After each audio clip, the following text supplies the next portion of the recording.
back on Boond Soch ttalk, Train of Thought, with a series of episodes with Brigadier Dr. Mrinal Nag from Indian Army.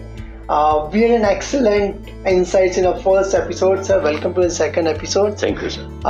Excellent 27 years of a journey in the armed forces, and also you were part of an corporate and into an education, and also written a book on happiness. So in fact,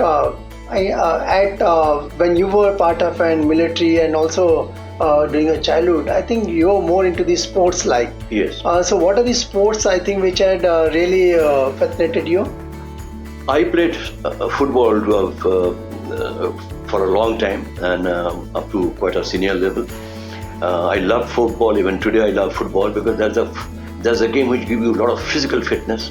You need a lot of skills to dribble, to score a goal, and you have to strategize. It teaches a lot of management things which people don't understand.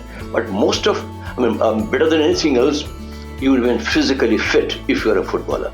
And then I also played hockey, again a tough game, and cricket, again a skillful and tough, entertaining game. The sports not only keeps you physical fitness, it entertains you, and it keeps you in a good mood. Your attention is not distracted to wrong things. That is a very, very important thing for young generation, because today young generation are busy with their smartphones and laptops. They even play football on their laptop and TV. They watch football on the TV and play football on their laptop, not realizing that it doesn't give them the physical fitness. The lifespan is increasing. During our 47, when we got our independence, our lifespan was 47, 48. And now it is officially around 70. It is going to be rising. So today's young generation will be living probably beyond 100 years. They have to remain physically fit. And sports, therefore, is very, very important. Correct. I'm sure, I think sports is the one which teaches you to be tough and think in terms of strategies which are there. And that helps you to mentally and physically compete accordingly. Yes. Great, sir. Sir, how you imagine the military life before you joined, and how your perception have changed after being a part of his military service for 27 years? To be very frank, sir, I had no idea about military life before I joined. I knew it was a very tough life. People were scared that people who join military, some of them don't come back. There's war every day, every alternate year or a couple of years. But when I joined Army, I joined because I loved Army.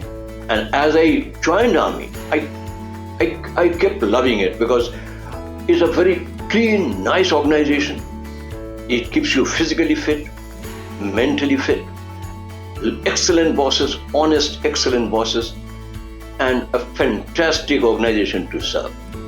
Yes, fortunately and unfortunately, we had the experience of multiple operations. We had, during our time, starting from 69 to probably up to 98, 99, we had a lot of actions. 71, internal problems, Kargil and Sri Lanka, whole lot of operations, Operation Bajrang Rhino. But it has taught us a lot, and overall, I've enjoyed Army life. Given a choice in next janam, if God asks me what you would like to have in the next, where join the next janam, next life, I would join Army. That's what we feel proud of, and we really salute them for their efforts and their commitment towards the country. Yes. In a disciplined way. In fact, the advice to the other leaders who help them to thrive, the best way to manage as far as a larger team which is concerned, what you have to say about that? About the Army life? In general, corporate and Army, both you can take. The corporate, fortunately, I had been in senior positions in corporate. To be very frank, and I tell this to my students, that outside the classroom is a battlefield. Corporate life is a battlefield. You perform, you are there. You do not perform, you are not there.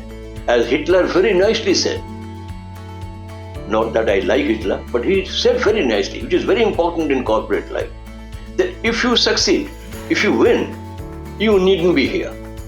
You don't have to explain. If you have failed, you should not be here. And that's what corporate life is. You perform, PQ is very, very important, performance quotient. You have to perform every day. You have to understand that excellence is not an accident. Excellence has to be in every day's performance. You have to succeed. The target has to be met. You have to be on time, punctual, because nobody will leave you if you are not punctual, if you are not fulfilling your target. It's almost like army life. In army also, we have to perform, because army cannot depend on anybody else. We do not have anybody else behind army. When you are in the picket commander, when I am in the forwardmost trenches, there is nobody behind me. I fight till the last man, last bullet, because I know if I fail, the enemy will get in, and I cannot afford that. Even in corporate, almost the same thing. If you cannot perform, you do not perform, you will be out. Somebody else will fill in your chair. So the life is very tough, life is practical, and corporate life also is very, very practical oriented life. So being in the military, did you ever felt after any time like to give up under tough conditions? No, never. In fact, I loved army so much. And mind you, I'm basically from Calcutta, basically from a family where we didn't have very many army people. But, I think I was made for army. I volunteered to do Commando, and I have remained a Commando. Even today, I am a Commando. We will not change. People who do not love army should not join army. If you join army, you must love it. Because army has different type of work culture, different type of requirements. On a Diwali day, when you are with your family in a station, a call may come that you have to go to Uri or Punj. And they will say, you might come back by evening, don't worry. It takes 3 hours to go and you can finish the job and come back. And you stay 3 days. So people are waiting for Diwali. You cannot come back. And those days we didn't have mobile. We didn't even proper phones. So no communication. In fact, in one place, once I was stuck in a place called Tangdhar, is in J&K. The day I reached there, I was supposed to come back next day, and it snowed so heavily, I was stuck for 22 days. And my wife from Bombay, we were newly married, we were in Srinagar, no telephone, no message, no WhatsApp. She didn't know what happened to me, 22 days, and I came back after 22 days without any communication.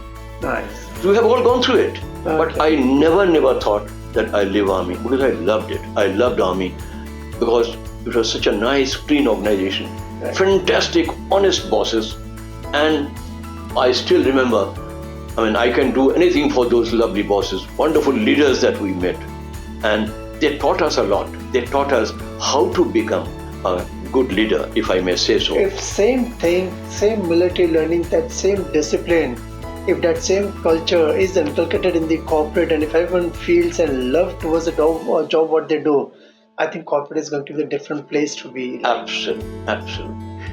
See, sir, we are all normal human beings.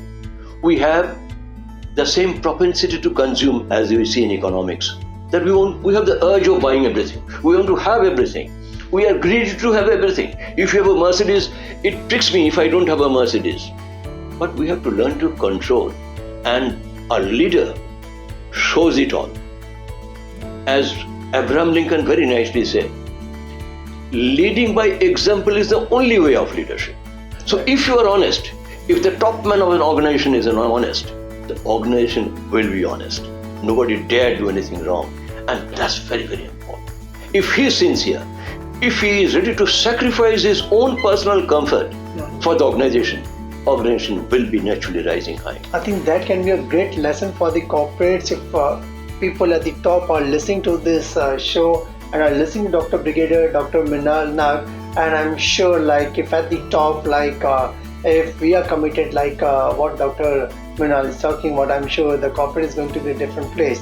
So now, in fact, none of us is able to achieve a success without some help. Who was a mentor in your life who had motivated you always, or there were multiple mentors in your life? Sir, I would say there were multiple mentors. I didn't have my parents. I lost my parents very early. But the teachers were my mentors who taught us. Lovely, dedicated teachers in schools and college. And as I joined army, as I said, my bosses, and I talk to them on every first day of the year, New Year Day, because I'm indebted to them. Whatever I am today is because of them. They were my mentors. In university, my old college professors were my mentors.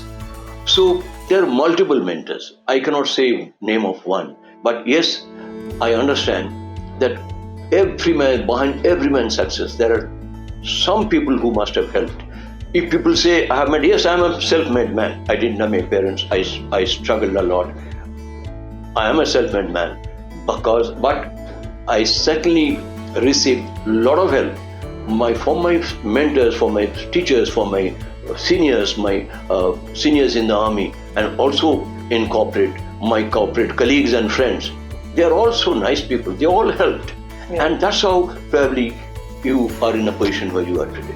Great. I think it's a great insight what we're getting from from Brigadier Dr. Mrinal Nag. And for excellent experience for 27 years in an armed forces, a commando, a trained commando and also part of various organization past, and also part of an international education. Do catch up with Dr. Mrinal Nag in our next episode on ttalk with Boond Soch. Just go to www.ttalk.net, subscribe and like the channel as much as you can. So thanks a lot for being part of the show. Thank you very much. God bless.